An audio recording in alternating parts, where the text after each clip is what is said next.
Any update on Justin? How's he doing? Is he going to practice today? Not going to practice, but he hadn't missed a beat. Been everybody back today, meetings and out on the field for walkthrough, and I think you'll see him out there at practice today. So he will practice today? I don't think he's going to practice, but he will be out there for practice, and you'll see him out there. Yeah, you'll see him out there. Any clarity as far as Monday night, or is it still going to be sort of a day-to-day situation? Yeah, see how the week goes. But yeah, doing good. Trey will get all the first team reps today in practice. Yes. Coach, Ken Miller, South Bay Black Journal. I want to ask you a question as it relates to the quarterback position itself. I'm of the opinion that it's the hardest position in sports to play. If you're in agreement with that opinion, why is that the case? And why are some guys so elite and others just, no matter how much time they get, they can't be successful at that position?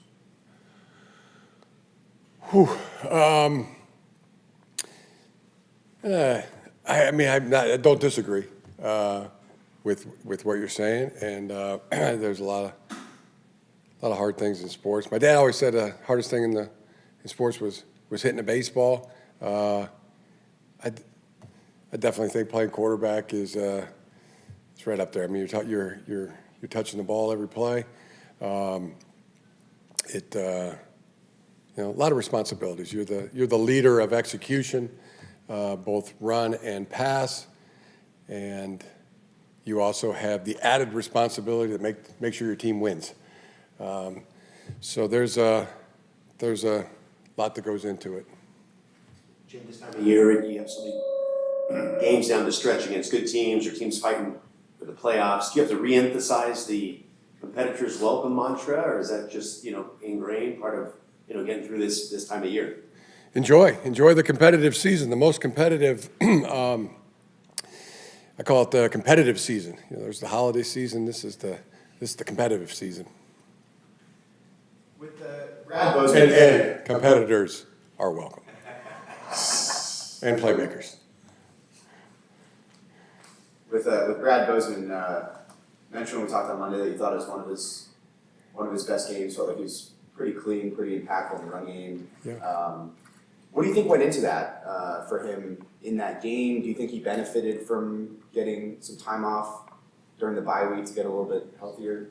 What do you sort of think about that? It's the healthiest our line has been since Joe Alt's injury.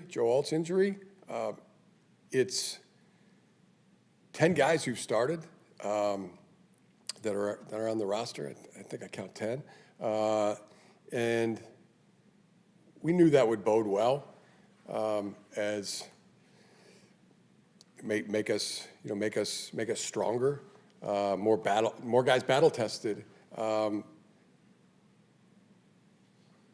and goes to the competitors are welcome. But also Brad Bozeman played one of his best games. So did Zion Johnson, who's really stacked each week in that regard.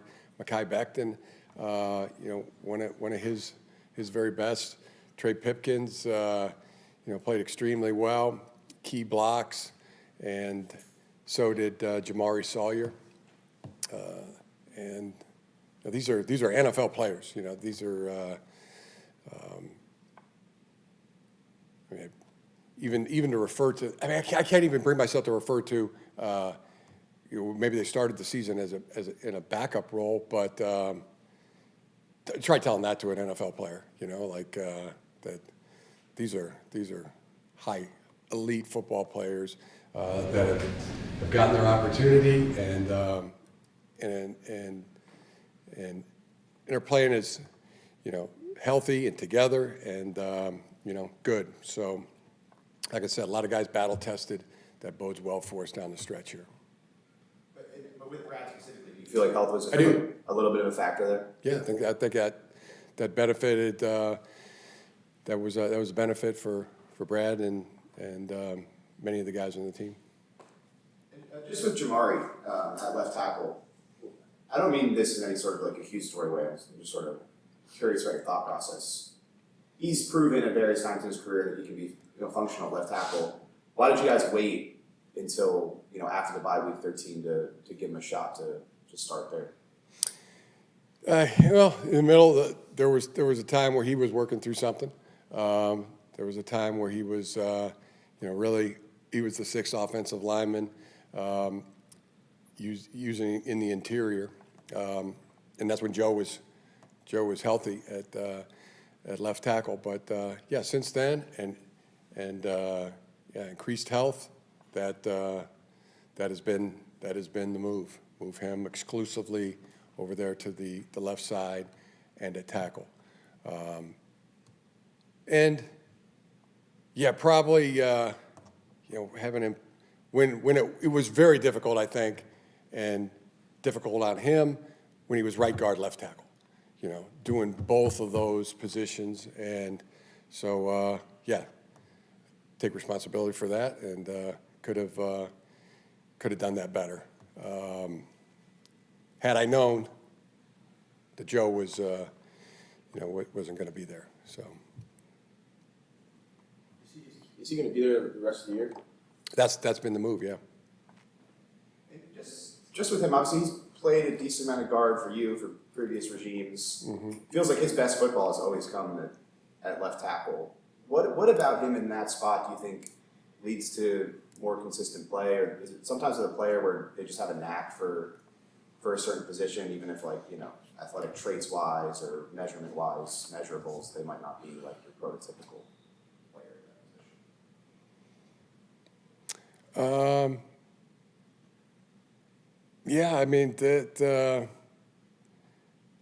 First of all, versatility is a good thing. Be able to play guard and tackle, or be able to play center and guard. Versatility is a good thing in an offensive lineman. But I think he's just a good football player. So whether at guard or tackle, he's a good football player. What challenge is Saquon within? Elite,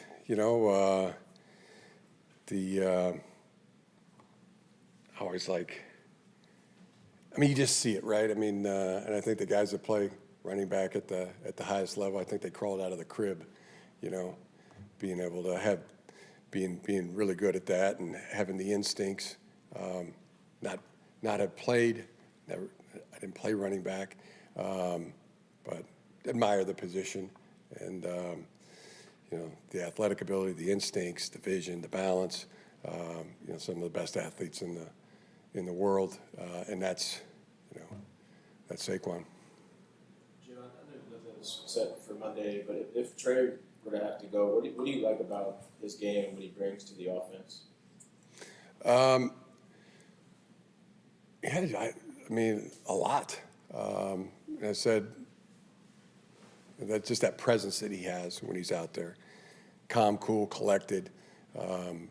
Put in that position, he was calm, cool, collected, and goes about his responsibility. That's the quarterback's, that's his job. Be the leader on the field, and the leader in terms of executing the run play or the pass play with efficiency, and securing the ball, and added responsibility of making sure that we win. Have you been impressed by him at all this year? I know obviously that's play, but I don't know in your interactions with him. He's obviously a guy who had ups and downs throughout the league. What's he been like this year? And have you been impressed by him at all? Yeah, I've been very impressed. What's he been like? He's been an NFL quarterback, a competitor. He's been there every day, and he always comes to every meeting, every practice prepared, like he is going to be the starter in the game. So that list and other things, physical ability, presence, mentioned that. A lot of good. I know Herbert is dead today, but is there a day that you guys are aiming to have that decision? As we always will, we'll have a game status toward the end of the week. Friday, I believe, is Saturday. Thank you. Thanks, Josh. My esteemed associate, Josh Ruprecht.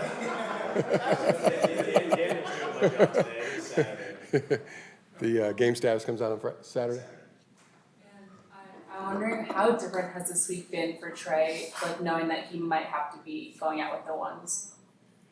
Not one different, no difference than last week or the week before. That that's the point. He's come in every Tuesday, every Wednesday, every Thursday, every Friday, every Saturday, every Sunday, with the mindset to get himself prepared to play in the game, and which is always the best strategy.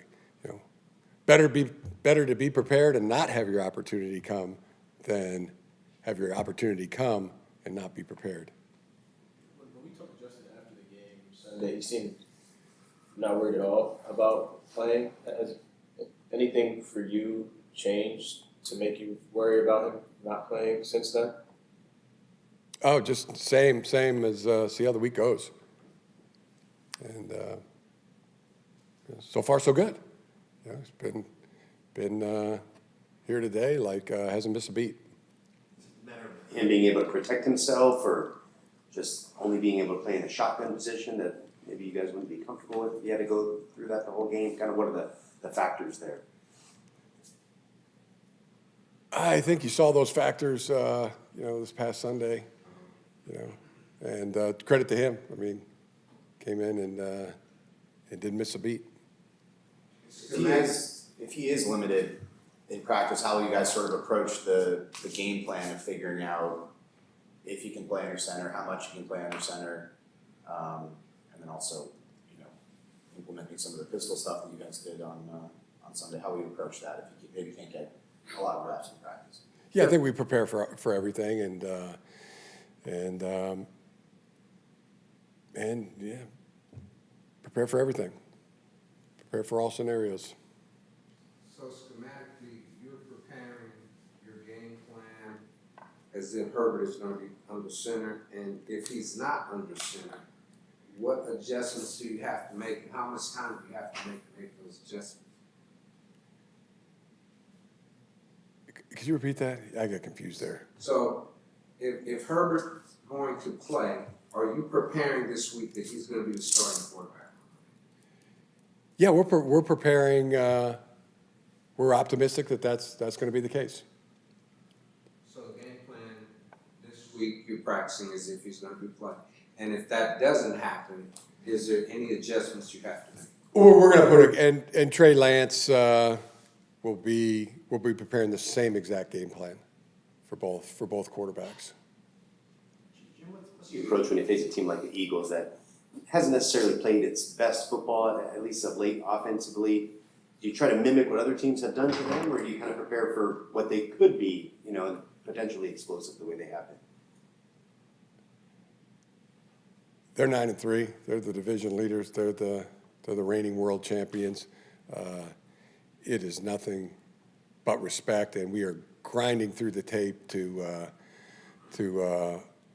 find things to offensively that will work, get first downs, be able to move the ball, be able to put points on the board. Very, very challenging against this defense. And in terms of defensively, it's a team that can run, throw, dynamic quarterback, playmakers at the receiver position, the tight end position, the running back position.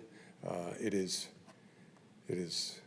comprehensively a great football team, and big task for our team that we are very excited about. Do you look at the Eagles at all as like a measuring pick? Every NFL team is good, but given how good they are in the trenches and how you want your team to play, top physical up front, do you look at them at all as like the standard up front? Every week, that's the way we look at it. Yeah, it's the biggest game of the year because it's the next game, and every week is a measuring stick, is a test for your football team. Jim, where have you seen Tuli Floyd improve the most over the course of your time here? In about every area, of his game. I mean, the ball moves, he moves. Being able to defeat a blocker, come to a point, strike a blow, control the block, shed, run to the ball, as relentless as any player I've been around, and with great gifts of physical tools, but an elite trainer in football. You should. I know I've suggested this before, but you should try to get Justin, let you get back in there, and watch him get ready for a practice. It is great.